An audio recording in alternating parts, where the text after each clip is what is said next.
लो गाइजहरू हेर्नु यहाँ आँप तासेर म त आँप त जति पनि खाइदिने हो।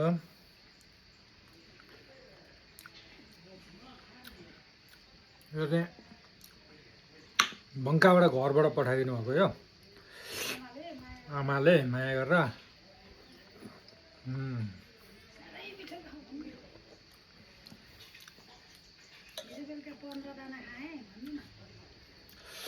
म त एक ठाउँ बसेपछि 10 दाना चाहिँ म बिताइदिइहाल्ने।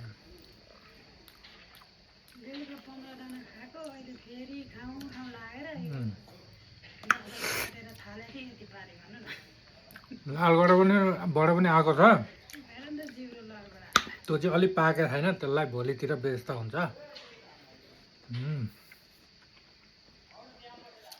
अब खानु र तपाईँहरू पनि जति खायो नि यसले असर गर्दैन, आँपले तोडाले खाँदा हुन्छ साथै।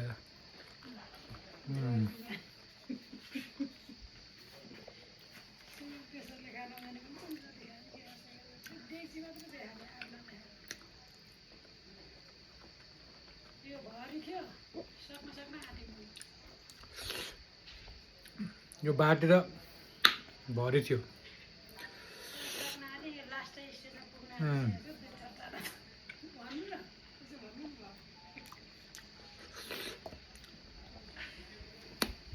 गर्मीमा बसेर खान नसकिने तिलपुङमा ल्याएर खाना पाए चाहिँ खाइदियो होला, गर्मीमा त खान सकिँदैन।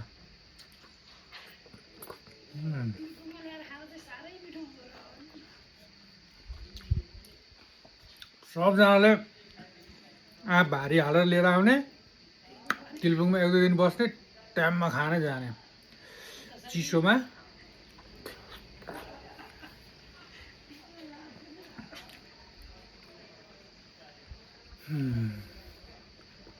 बहुत मिठो छ आँप चाहिँ। यो कुन आँप हो नि?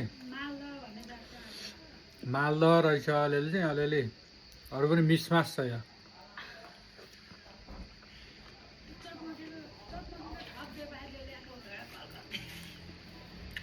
कलकत्ते पनि रह,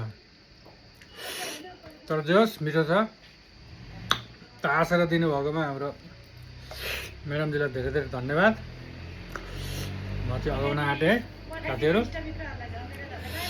ल खाने आँप खाने तरिका यो हो।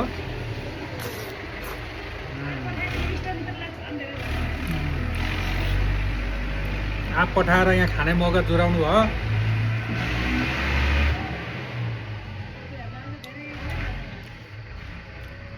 दुःख गरेर पठाइदिनु हुने सम्पूर्ण महानुभावहरूलाई धेरै धेरै धन्यवाद।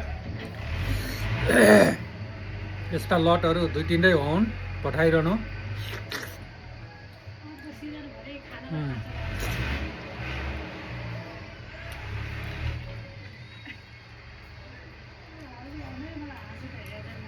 चिरिप